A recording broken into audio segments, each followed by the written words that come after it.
Please give a warm welcome to Dr. Katrina Armstrong, Interim President of Columbia University in the city of New York.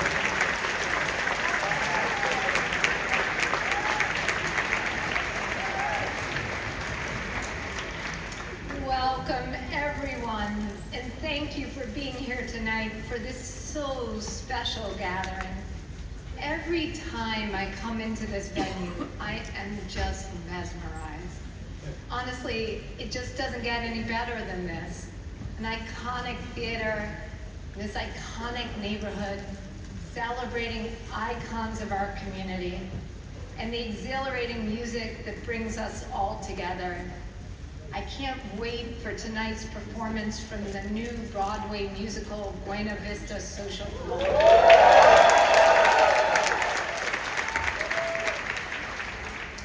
As I look around and see our friends, neighbors, partners, faculty, researchers, and staff, I am reminded of exactly what drew me to Columbia's Vagelos College of Physicians and Surgeons, and what continues to motivate me every single day.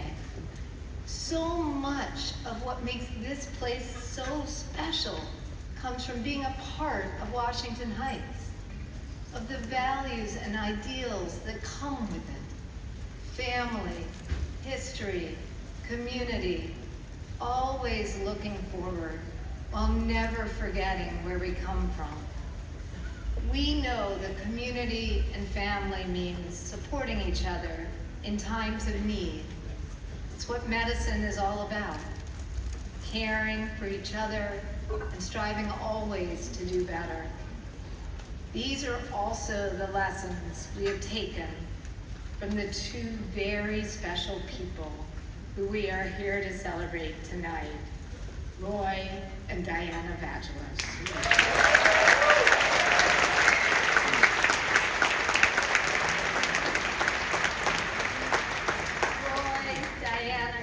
So terribly dear to us. You are the magic. You are the wisdom. You are the inspiration. The motivation for every one of us to accomplish more, to help more, to dream more. We call this the Vagelos effect.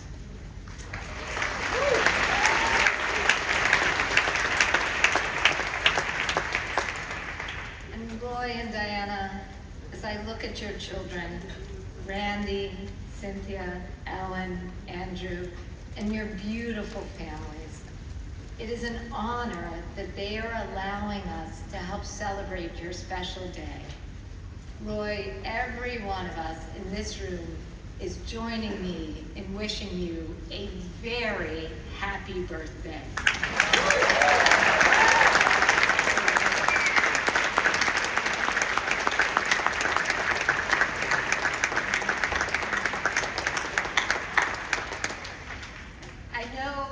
On behalf of everyone gathered here, when I say how proud we are that our college bears your name, and how honored we are to be a part of the extended Vagelos family.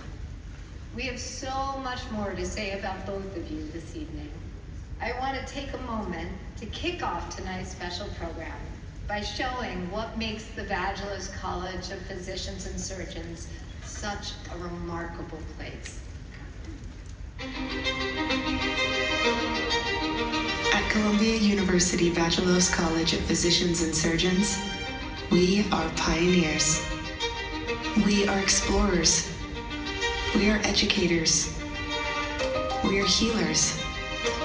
The Vagelos College of Physicians and Surgeons is transforming human health by driving discovery, advancing patient care, and training the future leaders of medicine. Together, we led a revolution in education as the first medical school to address the burden of medical school debt for aspiring doctors. Together, we are building the world's leading ecosystem for biomedical research right here in Washington Heights to attract the next generation of scientists focused on solving the challenges before us. Together, we are defining the future of medicine today with breakthrough new approaches such as cell engineering and gene therapy. Together, our doctors are treating patients with greater success than ever before at more locations across Manhattan, the Bronx, and Westchester, with new expansion and additional practice spaces on the horizon. And in our own neighborhood, they are taking care of northern Manhattan while also taking care of patients from around the globe. We know our capacity to improve lives and change the world is boundless. Because together, we are the Vagelos College of Physicians and Surgeons.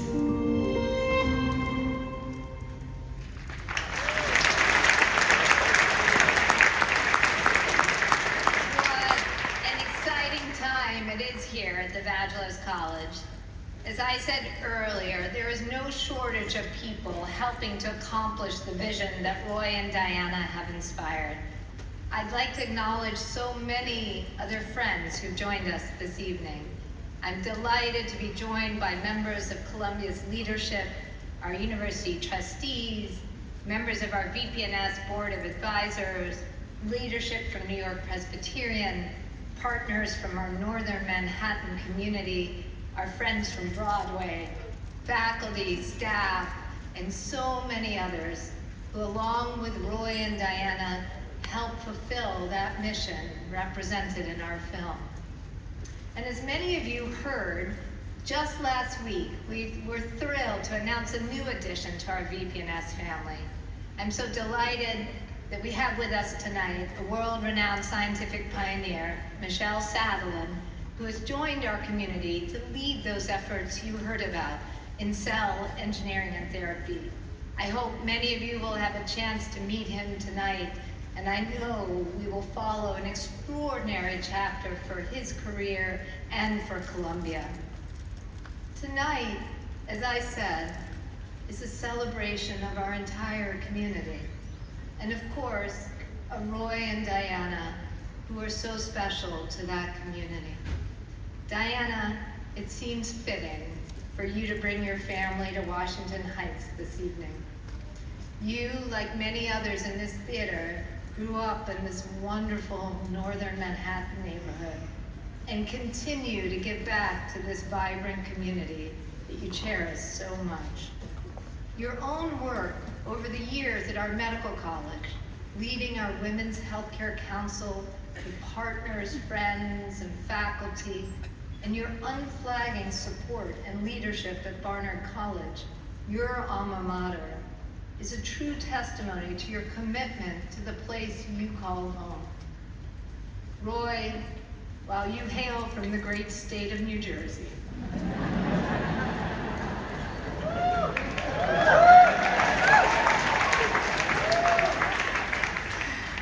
said that before.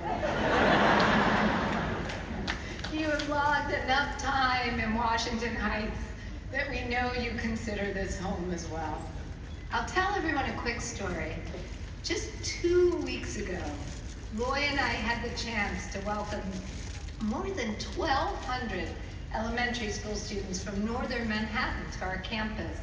It was an incredible day.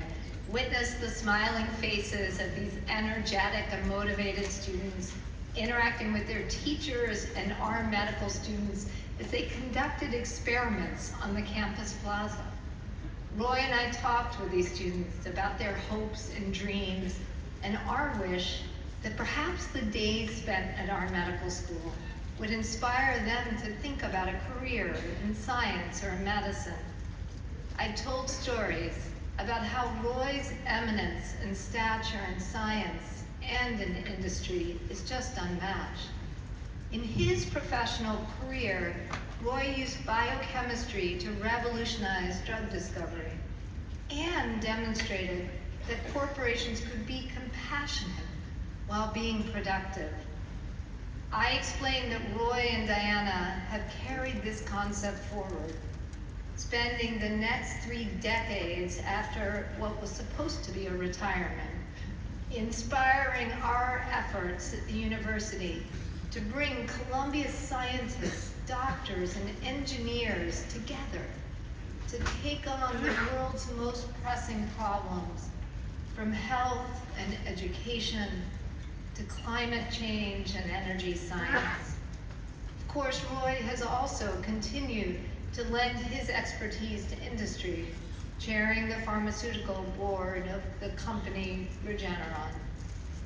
Many of you have heard me say, and some have even made bracelets, what would Roy and Diana do? Those words are our guideposts.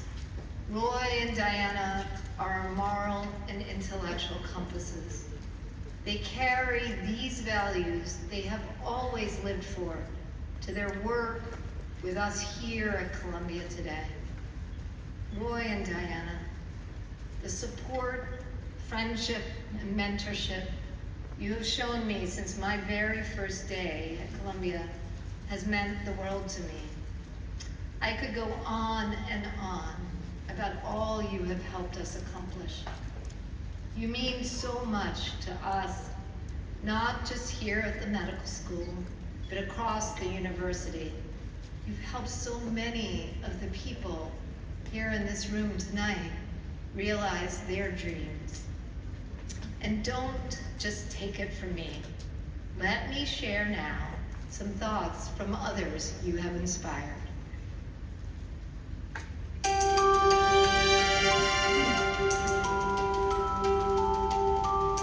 There was one day in 1975 when I came home and I told my father that, I don't think I want to be a doctor practicing regular medicine. I want to be somebody who does science. We had nothing, we were poor, we were immigrants, and he thought that toiling away in a laboratory was not necessarily a great path towards success. And he was disappointed that I didn't want to become a real doctor. The next day, he had cut out an article from the Greek newspaper. He says to me, well, if you're going to become a scientist, so I'm getting a little emotional here. If you want to become a scientist, don't just become any scientist. Become like this man. And it was an article in 1975 about Roy Vagelos leaving academia to become head of R&D at Merck. And basically, told me this should be my role model. I should be like Roy.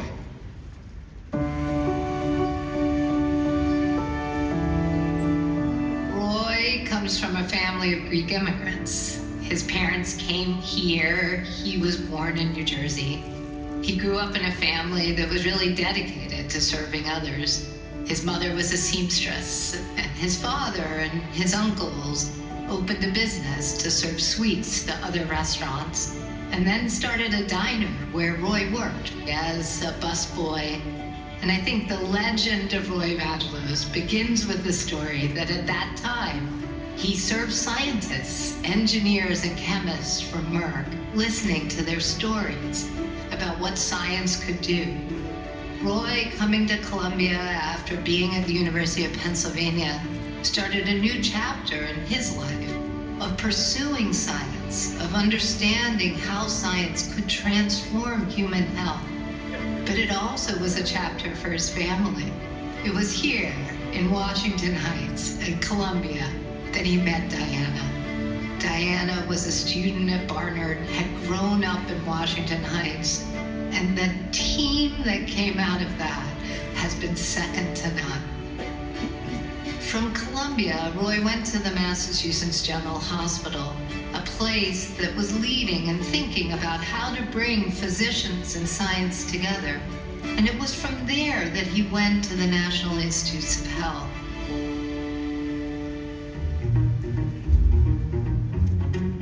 What's so wonderful about NIH is that for those who are there, there's only one goal: improve the health of people everywhere.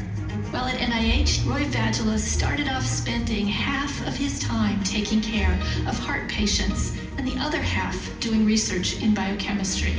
He worked with some legends of our field. The biochemist, Earl Stadman, who had previously never worked with a medical doctor, and later with the microbial geneticist, Jacques Manon. Dr. Vagelos' fundamental research on lipid metabolism led to the discovery of the acyl carrier protein, one of a number of his major contributions over his impressive career. Roy left the NIH to chair the Department of Biochemistry and established the Division of Biology and Biomedical Sciences at Washington University's School of Medicine in St. Louis.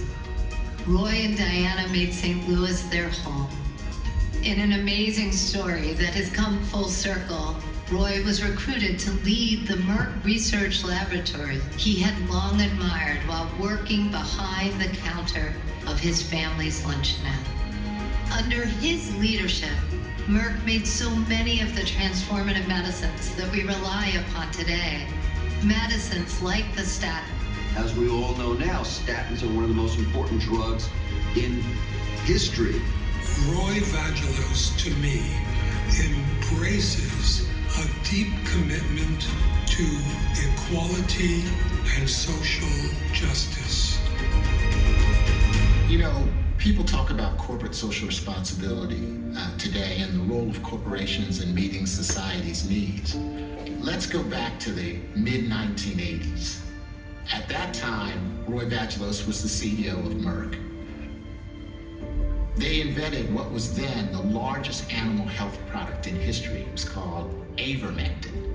And Roy and his colleagues were curious about whether this medicine, which works so effectively for cattle, would actually work on a terrible disease called river blindness. River blindness is caused by a parasite called onchocerciasis, and this condition largely affects millions and millions of people in Africa, in Latin America, and in the Middle East as well.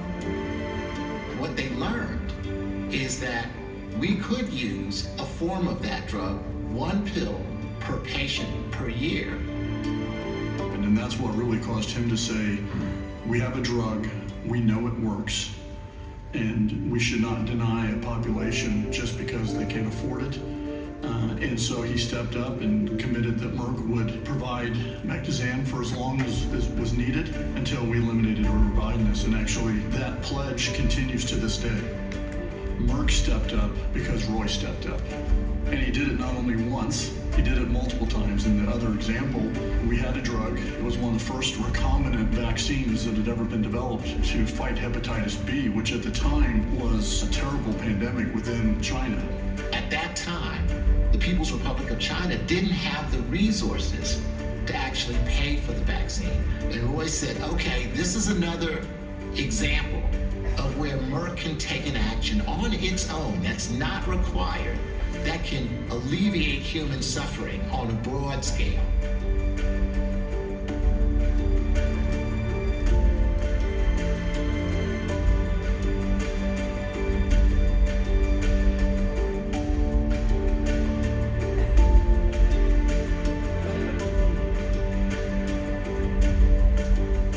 What Roy did, I think, set the stage for a whole new way of thinking about our commitment to the world. When the history of global health is written, I think his contribution will be very profound and will always be notable because of the magnitude of the impact, but I think also because he set the stage for thinking differently and doing differently. When I think of people retiring and playing golf without any positive impact on society, it is such a loss for all of us. I guess my advice is, let's do away with golf. Allow people to continue productive careers because the world will be a lot better. I was supposed to present everything that we were doing. He wanted to spend the whole day with me. By the end of that first day, I was sweating bullets. He was like come with questions out of left field, and he was catching me on all sorts of things. But luckily, Roy was very interested in what we were doing, and he thought that we had the possibility of maybe becoming the next great company, and the rest, as they say, is history. We had our first departmental retreat in many years this past fall, and Roy sat in the front row with a notebook, and he took notes during every single seminar. And I don't think I can say that for any of my colleagues that were even at the retreat. It's a delight to see him and Diana on campus. It's a pure joy, but probably most importantly, he also keeps me on my toes. I would just say that Roy keeps me on my toes. You never know when I might get a call or an email saying, oh, can we discuss something? I better be prepared for those conversations. The Vagelos effect is contagious. When you spend 3 minutes talking to either of them, and you want to be like them, you want to start giving, you want to contribute, you want to share. It only takes a minute or two of being around Roy and Diana to understand what Pied Pipers they are. To understand that they lead and others join. It was Roy and Diana's ability to bring others along that really helped advance this vision for medical education transformation. It's transformational. It's transformational in medical education nationwide. A lot of students are discouraged from applying into medical school because of the financial implications. Both Roy and I were scholarship students, and we have appreciated that forever. By enabling medical students to complete their education loan-free, Roy and Diana sparked a revolution across the country. The best students can take on whatever career they want. They can become a scientist, a primary care doctor. They can give back in the way that they believe. And the data shows that it allows for representation of all students, of all people to seek an extraordinary education here. It's been amazing to see how he has really thought so carefully about his giving and how he has really focused on just the right things. The recognition of the inordinate power of the sequence of the human genome led Roy to be a founding supporter of Columbia's program in precision medicine. I have ended every one of my acknowledgement statements with a thank you to the generous support from the Vagelos Precision Medicine Fund. It's behind every single breakthrough we've had because we had the backing of Roy and Diana to make it happen. The construction of the Vagelos Center and the Diana Center, educational, intellectual, and social hubs of both Barnard and Columbia. Like many kids in their generation, my kids are very concerned and worried about climate change and the environment. Roy, of course, very early on recognized that this is truly an existential threat. And now Roy and Diana have come together again to set a new standard. This gift, the creation of the Vagelos Institute for Biomedical Science, builds upon their commitment to graduate education and the training of physician scientists to conduct science that crosses boundaries, that leverages the latest technologies, whether those be new ways of sequencing or the revolution in artificial intelligence. This gift will mean that we have the leading scientific ecosystem. Perhaps most importantly, though, this gift reflects Roy and Diana's commitment to the future and to future generations. I think the most important thing about someone like Roy Vagelos is that it doesn't end with Roy.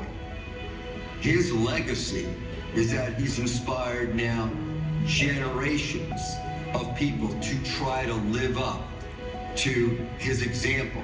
Roy's a tremendous role model. He's a tremendous role model for me. He's a tremendous role model for my colleagues and really for the entire Columbia community. He has this deep understanding of how science pushes discovery and how discovery is essential for really state-of-the-art patient care.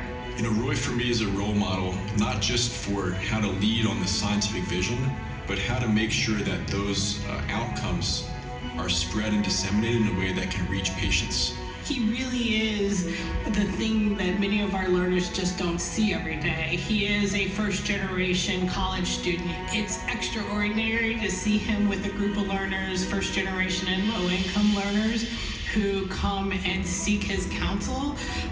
Just about like, do I deserve to be here? And he goes, of course.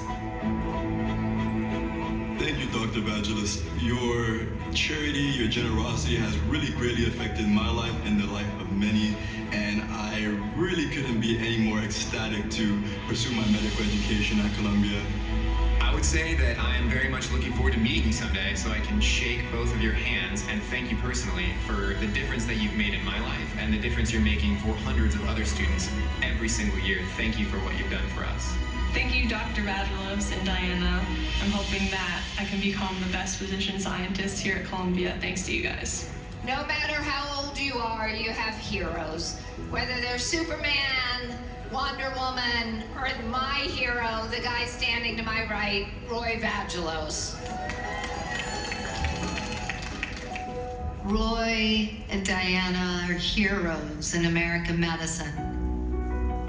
But for those of us who work here at the school in their name, at the Vagelos College of Physicians and Surgeons, they're our friends, they're our partners. They are what make it all possible. They are the people who keep us going. He is our North Star. He helps us see where we should go, and Diana brings us there. She picks us up and carries us along. Together, they are the people who watch over us. I call them my fairy godparents. You know, every day, life is better because I wake up knowing that Roy and Diana are watching out for me. They're watching out for the school, and they're watching out for American medicine. Our next anniversary will be our 70th, so we think that that's been a good, long, and fun run, and if anything, it's been an adventure, probably for both of us. We're always looking to find something we haven't done before, someone we haven't met before, something we haven't heard about before. So really, I think the word adventure is the best description I can give. My hope for the future is that students from Columbia and everywhere else continue using their intellect to solve problems of society. I'm enormously optimistic if we allow those students to achieve their maximal capacity. That will really not only change the community, the places around us, but it will change the world.